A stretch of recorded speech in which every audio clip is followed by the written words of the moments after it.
At the charity gala my wife was hosting, I disguised myself as a bartender at my own hotel, the one she didn't know I owned. Then I heard a drunk CEO's toast. Cheers to the beautiful lady in red and her very handsome companion. When I looked her way, I saw my wife laughing, really laughing, with the man standing beside her. But they didn't know I'd been documenting everything. A few days later, a letter arrived at her door, and she was shocked. This is that story. If you're watching this story unfold, leave me a comment and tell me where you're from.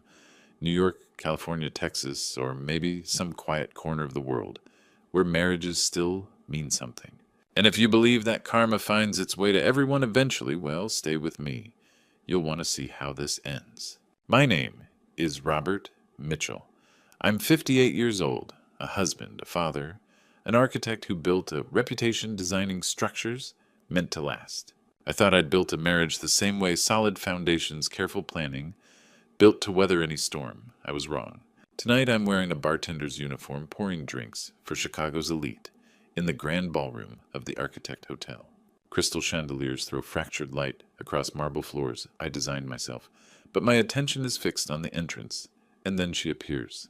Victoria, radiant in a red dress that catches every eye in the room. There's a man beside her. His hand rests on the small of her back, possessive, familiar. I don't know his name yet, but I already hate him. 4 months ago, the changes started. Victoria began going to the gym more often, 5 times a week, sometimes 6. Late-night phone calls she'd take in the other room, her voice dropping to a whisper. A new perfume, something sharp and expensive that I'd never bought her. I noticed everything. The way she'd angle her phone away when a text came through. The way she'd smile at the screen before catching herself. But I said nothing. 28 years of marriage. Surely we'd earned more trust than that. 6 weeks ago, my best friend Dan saw her. Gibson's Steakhouse downtown. Victoria with a younger man, mid-30s, athletic, the kind of guy who looks good in a tight shirt and knows it. Dan watched her touch, his arm fingers lingering. Watched her laugh the way she used to laugh with me. He called me that night. Rob, I need to tell you something. Even then, some stupid part of me wanted to find an excuse. 3 weeks ago, I hired Grace Morgan, private investigator. 15 years experience. Within days, the evidence came in. Photos, videos, hotel records. Victoria walking into the Palmer house with him. Victoria kissing him in the parking garage of Elite Fitness on West Randolph. Grace gave me his name, Derek Ashton. 35 years old, personal trainer, and as of 4 months ago, sleeping with my wife. 2 weeks ago, I found the invitation, tucked in Victoria's purse. Hearts of Chicago Charity Gala. Black tie, this Saturday. The Architect Hotel. When I asked her about it, she smiled. It's a women-only event, darling. You'd be bored. Stay home. Watch the game. I called Grace. She confirmed it. Victoria was bringing Derek as her date. Introducing him as a friend?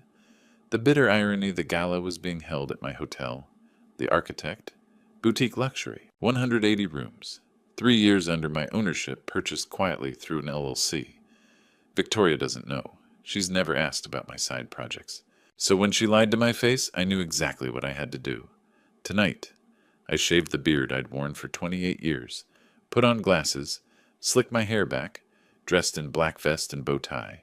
Victoria has looked at my face every morning for nearly 3 decades. Tonight, she'll look right through me. And now, here we are. Victoria glides through the entrance, a vision in red. Derek walks beside her, tall and tanned and confident. His hand finds her waist. She leans into him. Right here, on my marble floors, under my chandeliers, in my hotel. I grip the edge of the bar, knuckles going white. A guest signals for a refill. I pour. Smile. Stay invisible. But inside, I'm burning.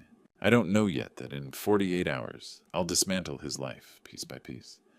I don't know yet that I'll take everything he thought he'd won and leave him with nothing. I don't know yet, but I will. 15 minutes pass. I pour drinks. I smile. I stay invisible. And then I see him clearly for the first time. Derek Ashton, 35 years old. 6'2", broad shoulders, the kind of tan you only get from spending hours under gym lights. His tuxedo fits barely. It's rented, I can tell. The sleeves are a 1/4 inch too short. The shoulders pull when he moves. Nothing like the bespoke suits I've worn to 100 events, just like this one. He carries himself with the confidence of a man who's used to being looked at. Cocky, performative, A boy playing dress-up in a world he doesn't belong to. I'm 58. I've built buildings that will outlast me. I've raised children. I've buried a father and carried his legacy forward. I know what it means to earn respect. This man, he's rented his. Victoria can't keep her hands off him. I watch from behind the bar as they move through the crowd. She laughs at something he says, her fingers trailing down his forearm. Her body language is unmistakable, leaning into him, open, trusting, intimate. She introduces him to a couple near the auction tables. I can't hear the words, but I can read her lips. This is Derek, my friend. Friend. The word sits like acid in my throat. Friend, here, in my hotel, at my gala, 10 feet from where I'm standing. She thinks I'm home. She thinks I'm on the couch with a beer watching some game I don't care about, oblivious and aging and safely out of the way. She's wrong. A guest signals for a whiskey neat. I pour. 2 fingers Blanton's Snow Ice. I hand it over with a practiced smile. The guest doesn't look at me. No one ever looks at the help. And then they're here. Victoria and Derek approach the bar, her hand resting lightly on his arm. He's saying something, and she's laughing. That laugh, I used to love, the one that used to be for me. Derek barely glances at me. 2 glasses of champagne. Not please. Not thank you. Just an order the way you'd talk to a vending machine. I reach for the Moet. My hands are steady. I've practiced this. I pour 2 flutes, the bubbles rising in perfect columns. I set them on the bar. Victoria reaches for hers. Her fingers brush the base of the glass. For half a second her eyes meet mine. I hold my breath. But there's nothing. No flicker of recognition. No pause. 28 years of marriage, and she looks right through me. She picks up the glass and turns back to Derek. You treat me so well, she says, her voice soft and warm. Derek grins. He raises his glass to hers. You deserve to be treated like a queen. Queen! My jaw clenches so hard I taste copper. She's already a queen of a $56 million empire built by my family, sustained by my work, designed by my hands. She just doesn't know I'm the king. She doesn't know this hotel, the one she's standing in, the one where she's flaunting her affair, is mine. And she sure as hell doesn't know that in 48 hours the crown comes off. I grip the edge of the bar. My knuckles go white. A memory flashes, unbidden, unwelcome. Our wedding day. 28 years ago, St. Michael's Church, River North. Victoria in white lace, her eyes bright with tears. My father shaking my hand, whispering, take care of her son. I said vows. For better or worse, for richer or poorer. Till death do us part. I meant them. Did she? I look around the ballroom. Every chandelier, every marble tile, every line of sight, every acoustic detail, every choice of finish, I designed it all. This room was supposed to be part of my legacy, a place where people celebrated love, commitment, milestones. And now I'm watching my wife destroy our marriage on floors I laid. They turn to leave. Victoria's laugh echoes over the noise of the crowd, crystalline, carefree, unburdened by guilt. Derek's hand finds the small of her back again. They drift toward the center of the ballroom, weaving through clusters of guests in designer gowns and tailored tuxedos. I don't move. I can't. I just stand there, a ghost in a bartender's uniform, watching my life unravel in real time. And then it happens. In the middle of the ballroom, surrounded by 300 of Chicago's wealthiest donors, Victoria stops. She turns to Derek, and she reaches up slowly, deliberately, and touches his face. Not a quick brush, not an accidental graze, a caress, her palm against his jaw, her thumb tracing his cheekbone, the kind of touch that says mine. A few guests nearby notice. I see the glances, the raised eyebrows, the whispered words behind champagne flutes. She doesn't care. She thinks I'm not here. She thinks I'm at home 58, and slow and stupid watching the game, unaware that my marriage ended months ago. She thinks she's safe. She's not. In 48 hours, she'll know exactly how wrong she was, and by then, it'll be far too late. An hour passes. The champagne flows. Inhibitions fade. I move between tables, pouring wine, clearing glasses, refilling water. My hands are steady. My face is blank. No one sees me. No one ever sees the help. At the main table, Victoria and Derek sit close, her hand resting on his thigh. They laugh at something private, a joke meant only for them. Around them, Chicago's elite sip cocktails and pretend not to notice. But they notice. Of course they do. A memory surfaces sharp and unwelcome. 28 years ago, St. Michael's Church. Victoria, in white lace, my father's hand on my shoulder. The priest asking, "Do you take this woman to be your lawfully wedded wife?" I said yes. I said forever. I designed this hotel thinking about legacy. Our legacy. Something we'd build together. Something that would outlast us both. Now she's building a new legacy. With him. Geoffrey Hartman rises from his chair. Real estate mogul. Mid-60s. 3 drinks past sober. His face is flushed. His bow tie loosened. He picks up a butter knife and taps it against his champagne flute. The sharp clink, clink, clink cuts through the noise. Conversations falter. Heads turn. The room quiets. "I have a toast!" Geoffrey bellows, his voice thick with alcohol and self-satisfaction. I freeze. A cold knot tightens in my chest. I know what's coming. Geoffrey raises his glass high. "To Victoria Mitchell!" he shouts, "and her very handsome companion."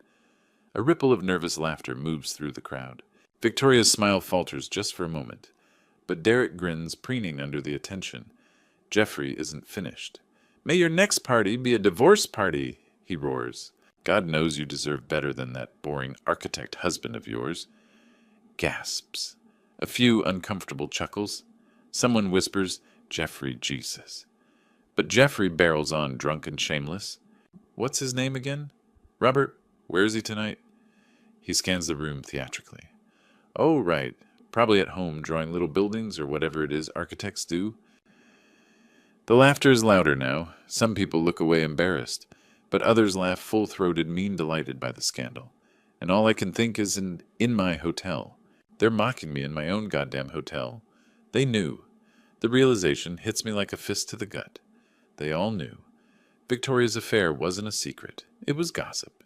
Dinner party fodder. Something they whispered about over martinis and laughed about behind my back. Poor Rob Mitchell.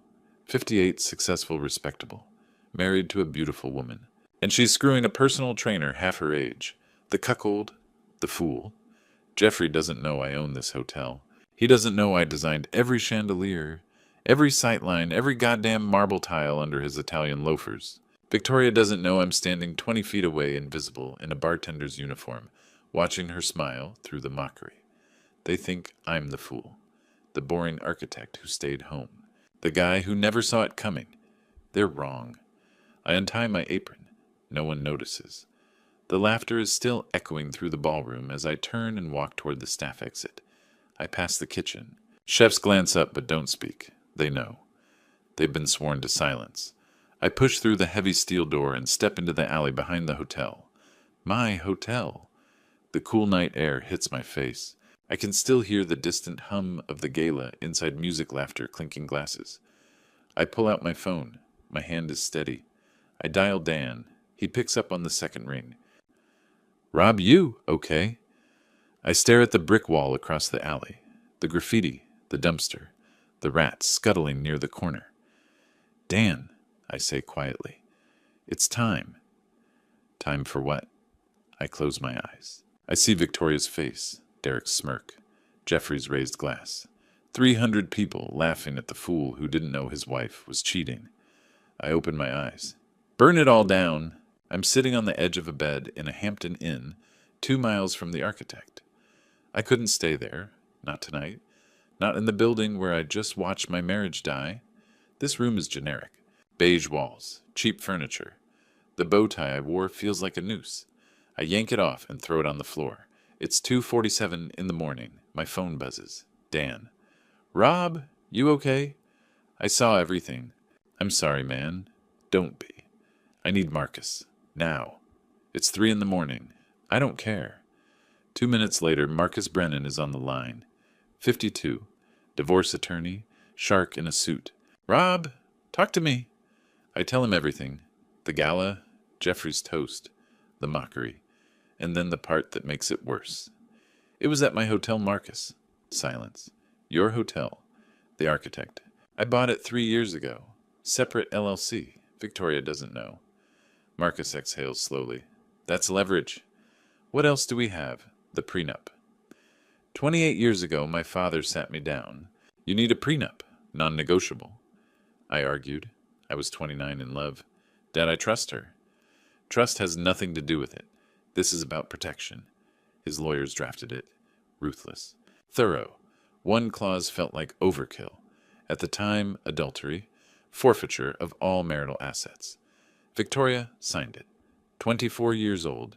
12,000 in student loans. Stars in her eyes. Her lawyer was there. Everything was legal. She didn't read it. She trusted me. I never thought I'd use it. With Grace's evidence, Marcus says we enforce it. She loses everything. Everything? House, savings, her stake in Mitchell Properties. She keeps what she brought into the marriage. I almost laugh. Student debt, a used Honda, an apartment in Wicker Park with 2 roommates. Then she leaves with nothing. What about the architect? That's yours. Separate property. She can't claim what she doesn't know exists. I stare at the stained ceiling. What's the plan? We file Monday. Emergency injunctions freeze joint accounts, restrict property access. We catalog everything. Fast and hard. How fast? 48 hours from now she's served. End of week she's locked out. Good. Marcus pauses. This will get ugly. I think about Geoffrey's toast. Victoria's hand on Derek's thigh. 300 people laughing at the fool who stayed home. I'm ready. I look at my left hand. White gold. 3-carat diamond. I designed it myself when I was 28 and thought I knew what forever meant. 28 years. 2 children. My father's funeral. 1,000 ordinary days. Were any of them real, I slide the ring off. The skin beneath is pale, soft, ghostly. I set it on the nightstand. It catches the light once and goes still. It feels like losing weight, or finally putting something down. I lie back and stare at the ceiling. Somewhere across town in my hotel Victoria is probably still laughing. Maybe she's in the penthouse with Derek, drinking champagne I paid for, sleeping in sheets I own. Let her laugh. Monday morning, the papers get filed. Monday afternoon, her accounts freeze. Monday night, she'll call screaming, begging. And I won't answer. Because some things once broken don't get fixed. And some people, once they betray, you don't get second chances. Victoria has 48 hours of normal life left. She just doesn't know it yet. 2 days pass in a blur. I spend every waking hour at Marcus's office signing papers, cataloging assets, building an airtight case. We're in the middle of a video conference with a forensic accountant when my phone buzzes. Emily's face lights up the screen. She never calls me during work hours. I pick up. Sweetheart, what's sobbing? Raw, uncontrolled, the kind of crying that comes from somewhere deep and broken. Dad, her voice cracks. Dad, I need you. Right now, please. I step out of the conference room. Marcus glances up but doesn't follow. Em, what happened? Are you hurt? She can't get the words out. I went to the house to get fabric samples for a client. And, she chokes on the sentence. Emily, breathe. Talk to me. Mom's laptop, she whispers. It was open. I saw Dad. I saw everything. My blood goes cold. Here's what she tells me, voice shaking through tears. She went to the Lincoln Park house around 2 in the afternoon. Victoria was out showing properties. The house was empty silent in that eerie way big houses get when no one's home. Emily needed fabric sample books from Victoria's home office. We keep design materials there, wallpaper swatches, textile catalogs, paint chips. Emily's been working on a Gold Coast condo renovation and needed a specific linen sample. She walked into Victoria's office. The room smelled like Victoria's perfume, that new one, sharp and expensive, the one I never bought her. The laptop was on the desk, open, unlocked. That alone was unusual. Victoria always closes her laptop, always. The screen was facing Emily. She could see it from across the room. Text messages, an open conversation thread. The name at the top, Derek. Emily froze. She knew she shouldn't look, knew it was private, but she couldn't look away. The most recent message was from this morning. Last night was amazing. Can't stop thinking about you in that red dress. You're beautiful, V. Emily's stomach turned. She stepped closer. Her hands were shaking. She scrolled up. Months of messages. I love you. I can't wait to leave him and be with you properly. Meet me at the Langham, Suite 804, 3 p.m. Hotel names, dates, times, and then a photo. Derek, shirtless, gym mirror selfie. All tan skin and flexed abs and that smug, cocky grin. Emily ran to the bathroom and threw up. She sat on the cold tile floor back against the wall, crying so hard she couldn't breathe. My mother, she told me, voice raw. My 52-year-old mother, texting like a teenager with a man younger than Thomas. She grabbed her phone, called me, could barely speak. And now she's on the line, falling apart, asking me questions I can't answer. Dad? Her voice is small, childlike. How long has this been going on? I close my eyes. At least 4 months. Maybe longer. And you knew. I suspected. Then I had proof. I was going to tell you. After the papers were filed. I didn't want you to. All those shopping trips, she says, voice breaking. All those spa weekends. She called them girls' time. Our time. Was she with him? Was I just her excuse? I don't know what to say, because yes. Probably. Yes. How could I have been so blind? Emily whispers. You weren't blind. You trusted her. That's not the same thing. She's crying again. I can hear it through the phone. Em, listen to me. Stay there. Don't leave the house. Don't call Victoria. I'm coming to you right now. Okay. I'll be there in 20 minutes. Dad. Yeah. I'm sorry. For what? That you had to see this. That you had to know. My throat tightens. I'm sorry you had to find out this way. I hang up, grab my coat, turn back to Marcus's office. He looks up from his laptop. Everything okay? I shake my head. My daughter just found out her mother is a liar, I say. No, nothing's okay. I pull up to Emily's apartment building in West Loop. Modern glass and steel, the kind of place young professionals live when they're still climbing. I take the elevator to the 8th floor. My legs feel heavy. I knock. The door opens immediately. Emily's standing there, red-eyed, mascara-smudged hair pulled back in a messy knot. She's still in her work clothes, a black blazer and jeans. The laptop is closed on the coffee table behind her. The second she sees me, she runs. She crashes into my chest arms, wrapping around me, and sobs. Dad! She chokes out. Tell me it's not true. Please. Tell me I'm wrong. I hold her tight, close my eyes. Wish I could lie. I wish I could, sweetheart, I say quietly. But I can't. We sit on the couch. I take her hand.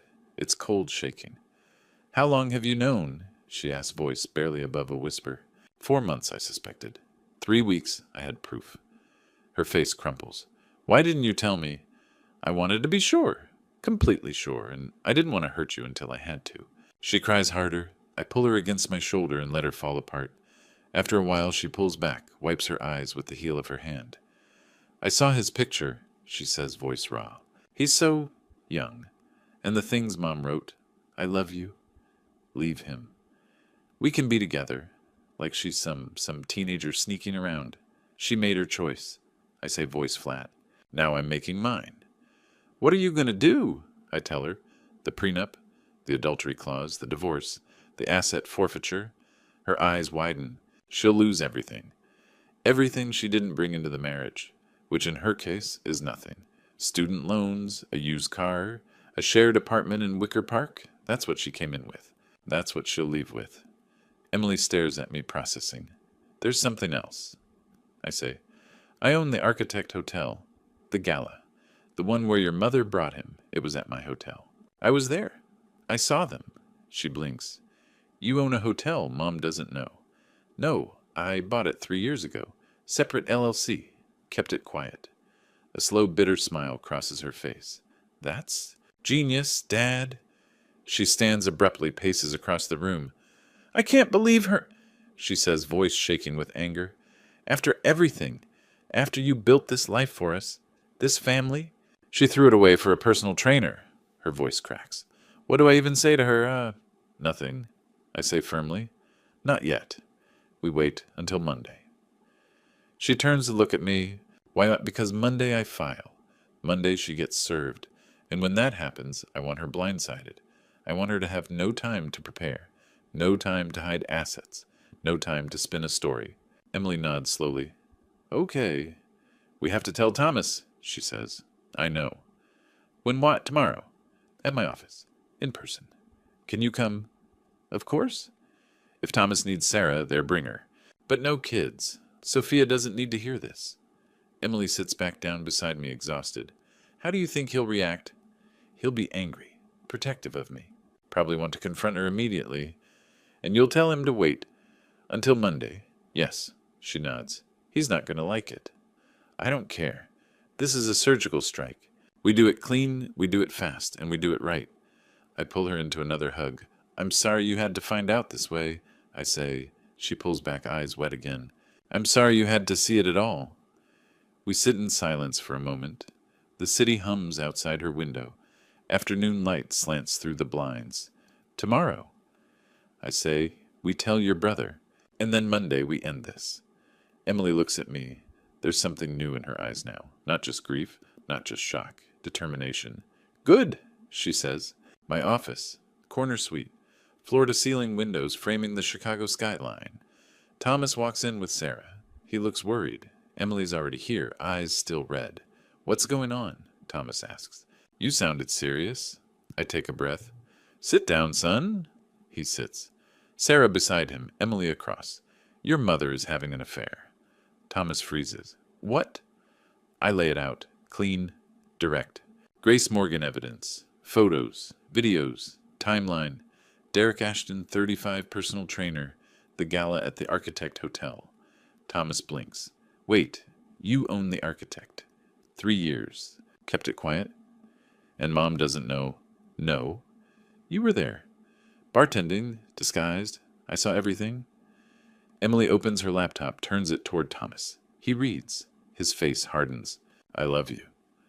Last night was amazing. I can't wait to leave him. Sarah squeezes his hand. That son of a bitch, Thomas mutters. How long? He asks. At least 4 months, maybe longer. Thomas stands, starts pacing. I can't believe this. After everything you've done for her? He stops, punches the wall. Not hard, just enough. Sarah stands. Tom, sit down. How can I? He whirls. My mother is. I know, I say quietly. Believe me.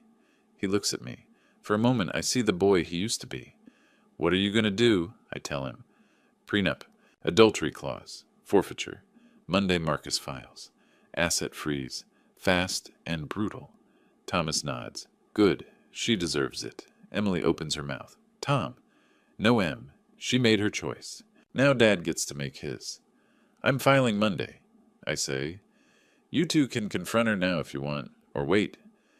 Emily shakes her head. I can't look at her. Thomas clenches his jaw. Neither can I. Then we wait. Monday Marcus serves papers. What about Derek? Thomas asks. Marcus is handling him. Fired. Blacklisted. Civil suit. A cold smile crosses Thomas's face. Good. He'll wish he never met your mother. I stand, look at both of them. This doesn't change us. You're my kids. Always. Emily walks into my arms crying. Thomas joins. Wraps his arms around us both. We stand there holding on. Sarah watches from the couch, eyes wet. We're with you, Dad, Thomas says. Whatever you need. I close my eyes. Thank you. That means everything. We pull apart. Thomas wipes his eyes. Emily grabs a tissue. One more thing. When this goes public, people will talk. Chicago society loves a scandal. Thomas meets my gaze. Let them talk. We know the truth. I nod. Monday morning, 9 a.m. Marcus files. And your mother's world ends. Victoria sits at the kitchen island, coffee steaming, flipping through Architectural Digest. The house is quiet. Rob left for the office an hour ago or so, she thinks. The doorbell rings. 9:03 a.m. A man in a cheap suit stands on the porch, clipboard in hand. Victoria Mitchell. Yes. He hands her an envelope. You've been served. He walks away before she can respond. Victoria tears it open. Petition for dissolution of marriage filed by Robert David Mitchell, attorney of record, Marcus Brennan, Esco. Grounds irretrievable breakdown of marriage plausilar adultery. Her hands start shaking. Respondent engaged in extramarital affair with Derek Ashton. Documented evidence attached. Photos, hotels, dates, timestamps, text messages. Her eyes catch a line further down. Petitioner asserts separate property, including the Architect Hotel, Chicago, Illinois, valued at $18,000. Victoria's breath stops. The Architect, she whispers. She Googles it. Boutique luxury, 180 rooms, Chicago Loop, owner Mitchell Design Holdings, LLC, Rob's, LLC. Rob owns the hotel, the gala, the charity gala where she brought Derek. That was Rob's hotel. He was there, she whispers. He saw us. She dials Rob. Voicemail. Again. Voicemail. She texts, we need to talk. Now. 3 dots. Then, talk to my attorney. Robert, please. Nothing. Blocked. She calls Derek. Babe, what's wrong? He knows. Rob knows. He's filing for divorce. He has photos of us at hotels, texts. Derek, he has everything. Silence. Shit, Derek finally says. What do I do? I don't know. Call a lawyer. His voice sounds distant, scared. Derek, I gotta go. I'll call you later. He hangs up. Victoria calls her attorney, Martin Greaves. General practice, not divorce. Victoria, what's going on? I just got served. She sends him a photo of the petition. Victoria, Martin says slowly, this prenup, did you sign this 28 years ago? Yes, but I didn't really read. The adultery clause is ironclad. If he has proof, and it sounds like he does, you're going to lose almost everything. Her stomach drops. What do you mean, everything? The house savings, your stake in Mitchell Properties. You'll keep what you brought into the marriage. I brought nothing. I was 24. I had student loans and a used car. Martin exhales. Then you'll leave with nothing. Victoria sits on the kitchen floor, papers scattered, photos of her and Derek at the Palmer house, at the Langham, receipts, texts. She tries Rob again. Blocked. She tries Thomas. Blocked. She tries Emily. Blocked. No, she whispers. No, no, no. They all know. Her husband, her children. They've all cut her off. She wraps her arms around her knees and cries. Alone in the 2 million mansion Rob's family paid for. Surrounded by furniture she picked with his money, wearing a diamond bracelet he gave her for their anniversary. How did this happen? She whispers to the empty kitchen, but even now she doesn't realize. She doesn't know Rob was standing 20 feet away at the gala, watching her touch Derek's face in front of 300 people. Doesn't know he's been planning this for weeks. She looks at the wedding photo on the mantel. 28 years ago. White lace. Promises. How do I fix this? But some things can't be fixed. And by the time she realizes that it'll be far too late, Marcus's office, downtown Chicago, 53rd floor, floor-to-ceiling windows overlooking the Loop, sleek furniture, dark wood, the kind of place where wars are won with paperwork. I sit across from Marcus. He leans back in his chair. She's been served, and she's panicking. Good. Her lawyer called. Wants to negotiate. No. Marcus raises an eyebrow. You sure? Absolutely. He pulls out the prenuptial agreement. 28 years old. Pages yellowed at the edges. My father's handwriting in the margin notes. Section 4.2, Marcus says. Adultery clause. He reads aloud, in the event of marital infidelity by either party, the offending party forfeits all claims to marital assets acquired during the marriage. This is bulletproof, Marcus says. Your father's lawyers were thorough. What does she keep? I ask. What she brought into the marriage. According to financial records from 1997, that was... I finished the sentence. Nothing. She was a graphic design student. $12,000 in student loans. A used Honda Civic. A shared apartment in Wicker Park. Marcus nods. Correct. So she leaves with nothing. He slides a typed asset summary across the desk. What Robert Mitchell retains. Lincoln Park. Mansion. 3.2 Mowers. Purchased with Mitchell Properties funds. 60% stake in Mitchell Properties valued at $27 million. Joint savings account $850K. Victoria's Mercedes $95K titled in Robert's name purchased as gift. The Architect Hotel 18 Mellors, separate property acquired 2022 via Mitchell Design. Holdings LLC. Investment portfolio, $8 million managed by Robert. What Victoria Mitchell retains. Personal jewelry, approximately $200K gifts from Robert. Personal clothing and effects. That's it. Marcus looks up. She'll fight this. Let her. My voice is flat. We have photos, videos, text messages, hotel receipts spanning 4 months. She signed the prenup in front of witnesses with her own attorney present. She can't win. I filed emergency injunctions this morning, Marcus says. Judge Fernandez signed off at noon. They're active now. What do they cover? Injunction 1, all joint bank accounts are frozen. Injunction 2, no sale or transfer of marital assets. Injunction 3. Victoria's access to Mitchell Properties offices is restricted. Injunction 4. Temporary restraining order if needed, though I doubt it'll come to that. When do they take effect? They already have. I lean forward. So if she tries to withdraw money? Blocked? If she tries to sell the jewelry? Blocked. If she shows up at the office? Security will escort her out. Marcus watches me carefully. Rob, she's going to be furious. I meet his gaze. She should have thought of that before she brought him to my hotel. What about Derek? I contacted Elite Fitness Management yesterday. Sent them the evidence photos, dates, text messages. Derek engaged in a relationship with a married client. Clear breach of their professional ethics policy. And he's being terminated. Effective immediately. Good. What else? I'm filing a civil suit on your behalf. Alienation of affection. It's still viable in certain jurisdictions if we structure it carefully. We won't win much, maybe 20, 30,000, but it'll cost him double that in legal fees. Fees he doesn't have. I want him destroyed, I say quietly. He will be. By the time we're done, he'll be broke, unemployed, and blacklisted. I stand, walk to the window. The city spreads out below me, gray and silver under low clouds. The lake a dark line on the horizon. 28 years. I gave her everything.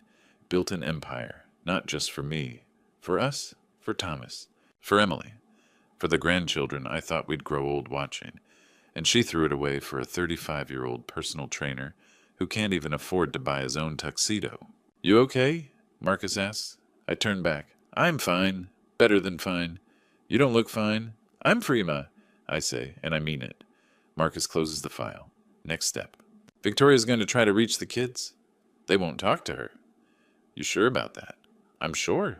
They've already chosen. Thomas and Emily both. They're with me. Marcus nods slowly. Then she's got nothing left. Correct. He stands, extends his hand. I shake it. Monday was just the beginning, Marcus says. The real work starts now. I head for the door. Stop. Look back. Marcus. Yeah. When Victoria realizes she's lost her husband, her money, and her children, I pause. That's when the real reckoning begins. The phone rings. Thomas looks at the screen. Mom. He almost doesn't answer, but Sarah, sitting beside him on the couch, nods. Get it over with. He picks up. Thomas, please. Victoria's voice is raw, shaking. I need to talk to you. What do you want, Mom? Your father is divorcing me. Did you know? Yes. Silence. Then and you didn't tell me. Thomas's jaw clenches. Why would I? You didn't tell Dad you were fucking your personal trainer. It's not what you think. It's exactly what I think. His voice is cold sharp. I saw the photos, the messages. I love you, Derek. Leave him for me. You disgust me. Thomas, please, you don't understand. What don't I understand? He stands pacing across the living room. Sarah watches silent. That you cheated on Dad. That you humiliated him. That you threw away 28 years. Your father isn't perfect. Don't. The word comes out like a whip crack. Don't you dare try to blame him. He's taking everything, Thomas. The house. The money. Good. Thomas stops pacing. You signed the prenup. You made your choice. Thomas! Her voice breaks. I'm your mother. You were my mother. He closes his eyes.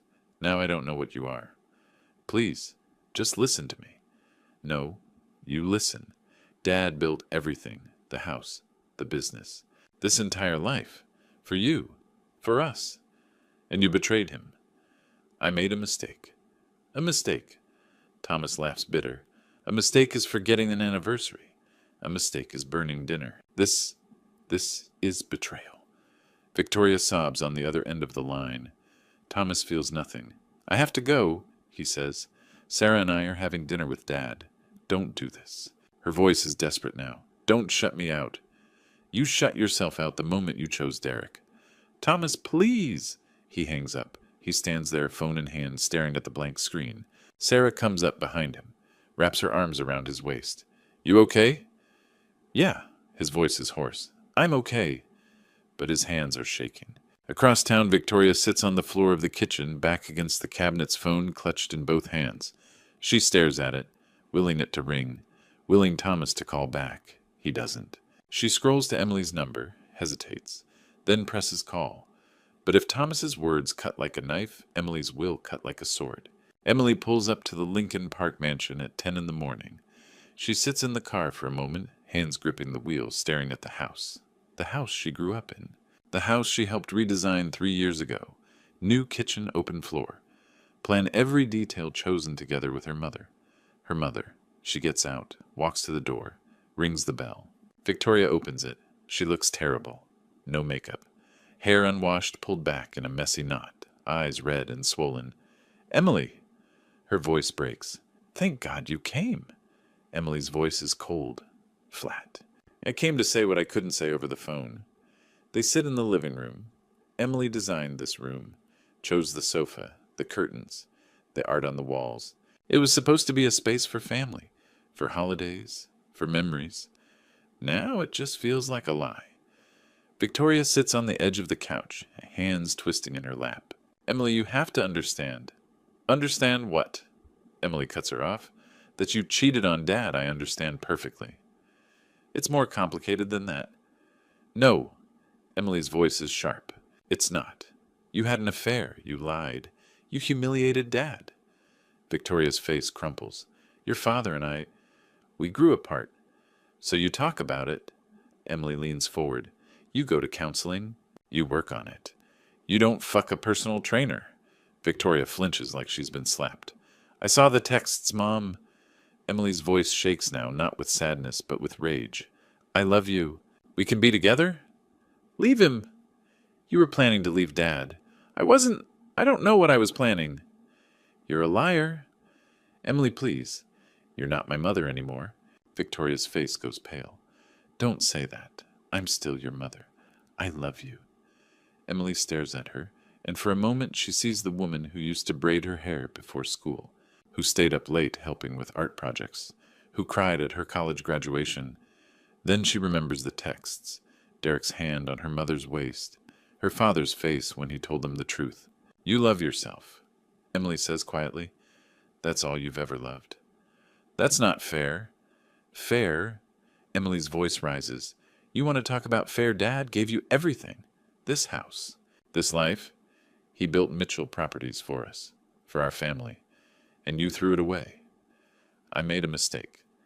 Mistakes can be forgiven."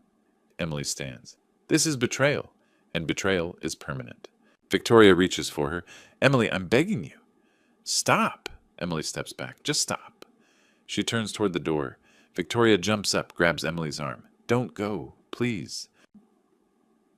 Emily yanks her arm away. "Let go of me." "What about Sophia?" Victoria's voice cracks. "My granddaughter. You can't just—" Emily stops, turns, looks her mother in the eye. "You'll never see her again."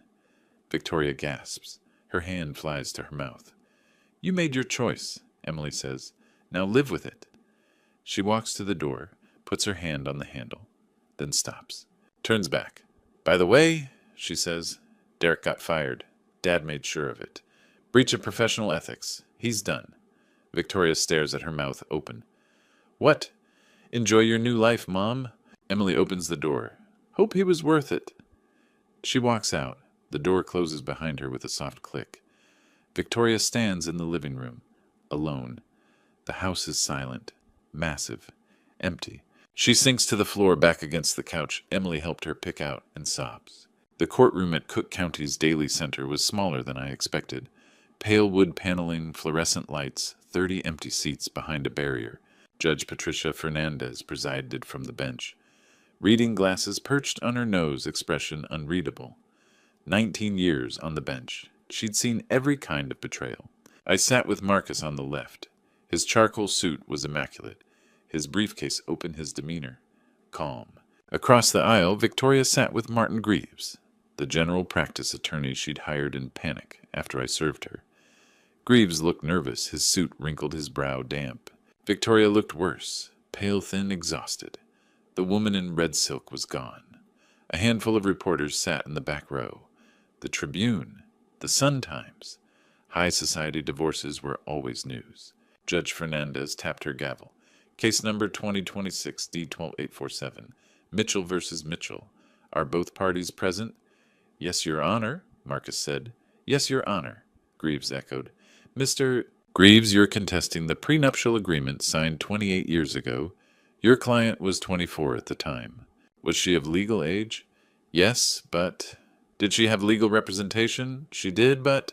Was she coerced or threatened? Greaves glanced at Victoria. No, Your Honor. Then the agreement stands. Section 4.2 is clear. In the event of marital infidelity, the offending party forfeits all claims to marital assets.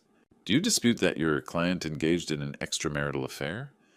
Greaves looked at Victoria. She stared straight ahead, jaw tight. No, Your Honor.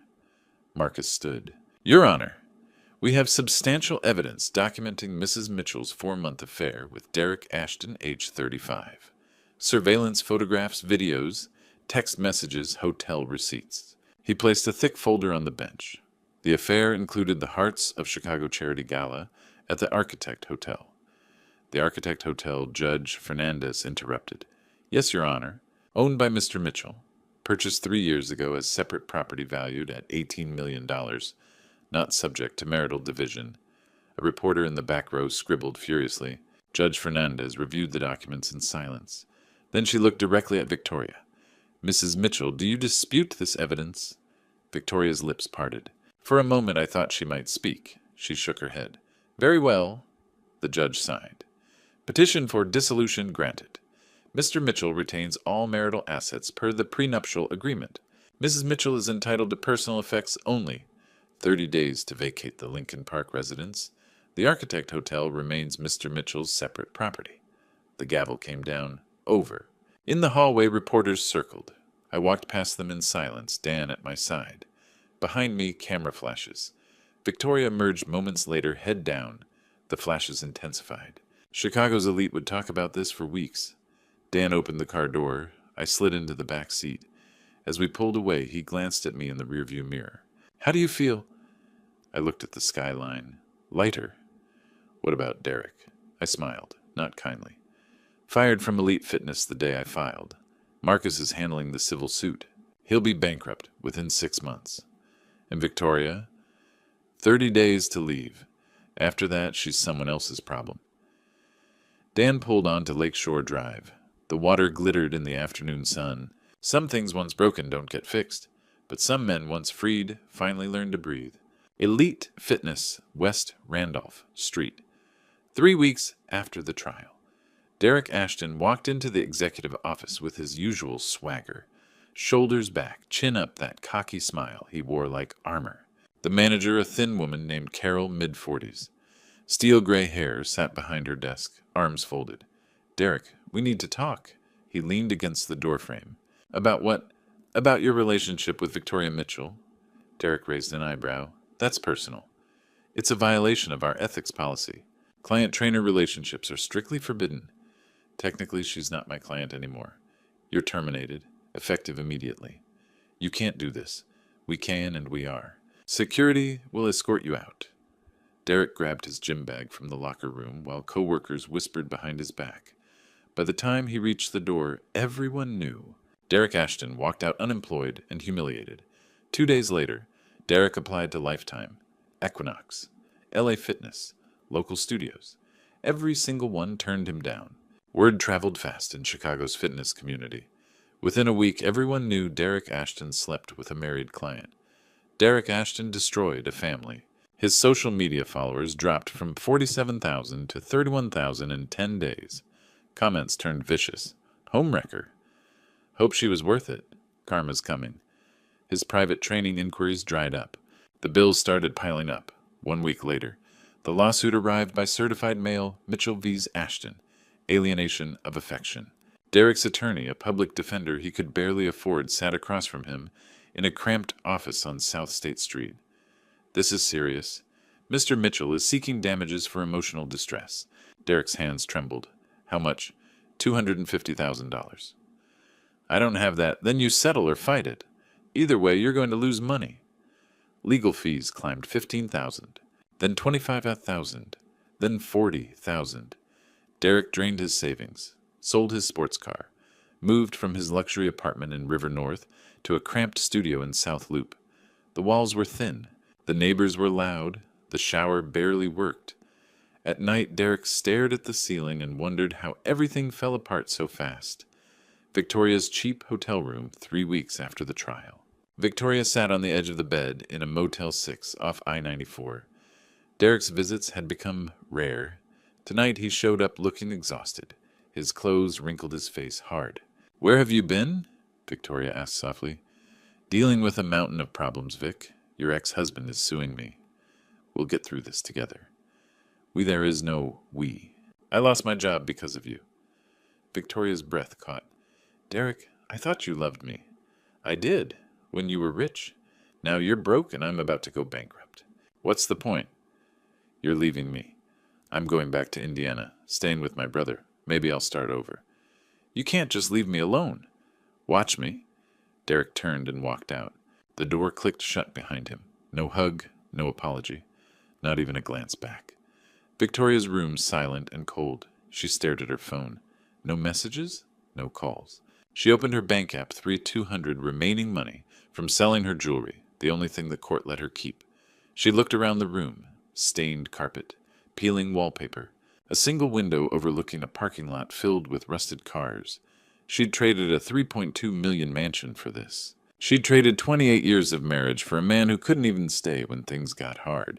She'd traded everything: her husband, her children, her home, her reputation, for a 35-year-old personal trainer who loved her money more than he ever loved her. Victoria pressed her hands to her face and cried. Outside, the city hummed on, indifferent to her pain. Some mistakes, she realized, don't just cost you everything, they leave you with nothing. Moving day, 30 days after the trial. The movers arrived at 8 in the morning. Victoria stood in the foyer of the Lincoln Park mansion, watching them pack the last of her personal belongings into cardboard boxes. Clothes, a few pieces of jewelry the court allowed her to keep, old photographs she couldn't bear to leave behind. She walked through the house one last time. The kitchen where she'd hosted dinner parties for Chicago's elite. The living room where Emily had taken her first steps. The master bedroom where she'd slept beside Rob for 28 years. Every room held a memory. Every memory now felt poisoned. Her new address was a one-bedroom apartment in Wicker Park, 800 square feet, shared laundry in the basement, street parking only. It was all she could afford. Victoria placed the keys on the kitchen counter. She looked back once, then walked out the door, leaving behind a life she'd destroyed with her own hands. 6 hours later, I stood in the doorway of the house for the first time in 6 weeks. The air smelled stale.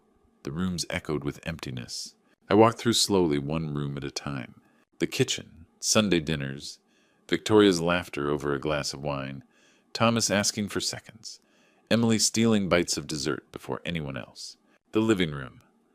Emily's first steps, arms outstretched, wobbling toward me with that toothy grin. Christmas mornings, birthday parties, piano recitals. The master bedroom. 28 years of shared mornings, whispered conversations in the dark, promises made and broken. I sat down on the staircase, elbows on my knees, staring at the empty walls. How do you separate the good memories from the bad? How do you remember 28 years without remembering the ending? I couldn't. I pulled out my phone and called the real estate agent. "I want to sell the Lincoln Park house." "That's a fantastic property, Mr. Mitchell. It'll sell fast." "Good, I don't want to wait." "Where are you planning to move?" I looked around the empty house. Somewhere new. Somewhere without ghosts. The final walkthrough. I went through the house one last time before the listing went live. I packed the last of my personal items. Family photos, Emily's childhood drawings, Thomas's baseball trophies. I left the wedding photo on the mantel staged for showings, nothing more. I locked the door, placed the for sale sign in the front yard, stood on the sidewalk staring up at the house that had been our home for nearly 3 decades. This was supposed to be forever. I whispered to no one. But forever ended the night she walked into my hotel with another man. I got into my car. My phone buzzed. "Emily, Dad, where are you going to live?" I smiled, even though she couldn't see it. "I don't know yet, sweetheart, but I'll be okay." "You sure?" "Yeah, for the first time in a long time, I'm sure." I hung up, started the engine, pulled away from the curb. In the rearview mirror, the house grew smaller. The for sale sign stood like a tombstone marking the death of a marriage. But I didn't feel sad. I felt free. For the first time in 28 years, I got to decide what came next. And this time, I was choosing myself. 6 months later, the Lincoln Park mansion sold in 3 weeks. A bidding war between two young tech couples pushed the final price to $3.4,200,000 over asking. Rob signed the papers, transferred the title, and deposited the check without looking back. The money wasn't just profit. It was a ticket out of a life that no longer fit. He didn't attend the closing. Marcus handled it. By the time the new owners moved in, Rob was already 2 hours north, standing on a plot of land overlooking Lake Geneva, Wisconsin. The new house. Rob bought 3 acres on the western shore of the lake. Quiet, private, far enough from Chicago to feel like a different world, but close enough to see Thomas, Emily, and Sophia whenever he wanted. He designed the house himself. Modern, open floor plan, floor-to-ceiling windows facing the water, clean lines, minimal clutter, natural light everywhere. 230 square meters, half the size of the Lincoln Park mansion, but it felt twice as free. He included a guest room for Thomas and Sarah, another for Emily, a playroom for Sophia painted soft lavender, with bookshelves Rob built by hand. Every detail was intentional. Every choice was his. "I'm building a house for who I am now," he told Dan one afternoon on site, "not who I was." Construction took 6 months. Rob visited the site every week, watching the foundation pour the walls. Rise the windows installed. Each visit felt like watching himself rebuild too. Brick by brick, window by window, room by room. Healing. For the first time in his life, Rob started therapy. Dr. Ellen Zhao, a clinical psychologist in Evanston, met with him every Thursday at 4. At first, Rob resisted. "I don't need to talk about my feelings. I'm fine." Dr. Zhao smiled gently.